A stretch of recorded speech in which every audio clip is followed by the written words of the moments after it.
Шум брата до вечевых ялгат. Здравствуйте, дорогие друзья! Двери школы мордовских языков открыты для всех ребят, стремящихся познавать новое и изучать языки. Я Леонид и моя любознательная помощница Лисичка приветствуем вас на уроке эрзянского языка. Шумбрат, Леонид, Шумбрата да Ялгат. Ребята, наше увлекательное путешествие в мир эрзянских слов продолжается. И сегодня на уроке вы раскроете еще одну из тайн эрзянского языка. Лисичка, а ты подготовила подсказку ребятам, чтобы они отгадали тему нашего урока? Конечно, друзья, я прочитаю вам отрывок из стихотворения эрзянского поэта Емельяна Петаева, а вы попробуйте понять, о чем оно. Веле-веле ютксо, таргавось покшки, чисто зярдоломанть, туваня якить, чить дывить кайсети, покшкинь вельксы шалт, ды таргавсь эйстензе, эльвайонов янт. Ребята, я думаю, вы поняли, что тема стихотворения – это сельская дорога, которая наполнена шумом и на которой происходят разные события. А обратили ли вы внимание на то, что на нем встречаются слова для выражения противоположных значений? Какие это слова? Найдем их.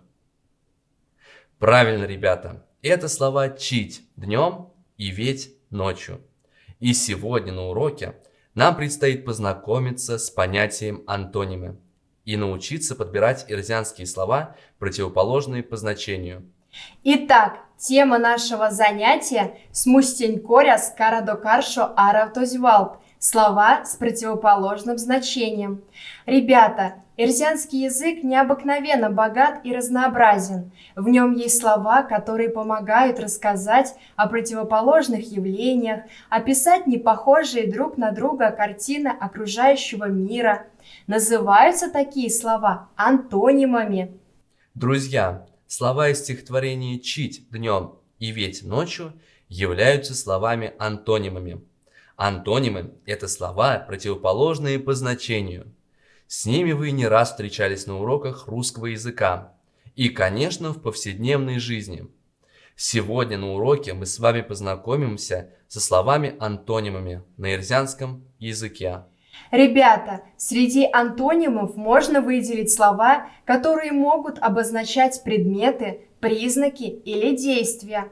Посмотрите на слайд. На нем представлены антонимы. Прочитаем их вместе. Чи – день, ве – ночь. Ламбамо – сладкий, чапамо – кислый. Покш – большой, вишкине – маленький. Туемс – уйти, самс – прийти. Прамс – упасть, стямс – встать. Друзья, пары слов, которые мы называли, по значению прямо противоположные. Эти слова составляют антонимические пары. Антонимы можно встретить в любом литературном произведении, в детских сказочных стихах, в загадках, но больше всего их в пословицах. Ребята, послушайте эрзянские пословицы и попробуйте найти в них антонимы. Пару тивеньки сошныть, беряненьки сёвныть, за хорошее дело хвалят, за плохое ругают. Друзья, в данной пословице две антонимические пары. Первая пара – паро, хороший, берень, плохой. Вторая пара – шныть, хвалят, сёвныть, ругают. Теперь послушайте следующую пословицу. Лемпе кизень удосак, кельме телень сюдосак. Лето теплое проспишь, зиму холодную проклянешь. Ребята, вы, наверное, догадались, что в пословице снова две пары антонимов. Первая – киза – лето, теле – зима. И вторая – лемби – теплое, кельме – холодное. Друзья, я думаю, вы все поняли. В языке есть слова, значения которых полностью противоположны. Ну а теперь пришло время закрепить изученный материал. И я предлагаю вам сыграть в игру «Муик паранть». Найди пару. Я буду называть слова, а вы попробуйте подобрать антоним к нему. Лисичка, а хорошо ли ты знаешь значение эрзянских слов? Я предлагаю тебе присоединиться к команде ребят. Хорошо, Леонид. Загадывай первое слово. Покш большой. Мы с ребятами можем вспомнить слово с противоположным значением. Вишкине, маленький. Хорошо. Теперь следующее слово. Серий, высокий. И этому слову мы быстро подберем пару. Алкине, низкий. Молодцы. Загадаю вам еще одно слово. Чи, день. Леонид, это очень легко. Ночь. Молодцы, ребята. Лисичка, и тебя похвалю.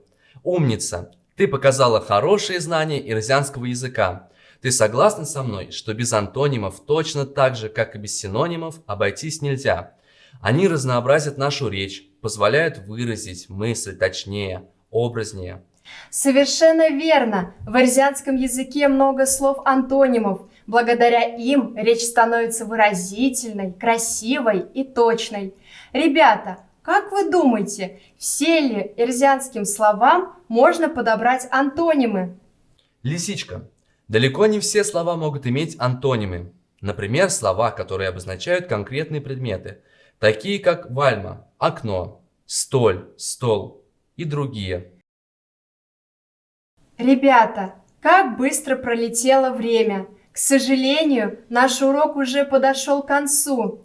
Сегодня в нашем увлекательном путешествии по стране ирзианских слов мы выяснили, что такое антонимы и еще, что они помогают сделать нашу речь ярче и выразительнее.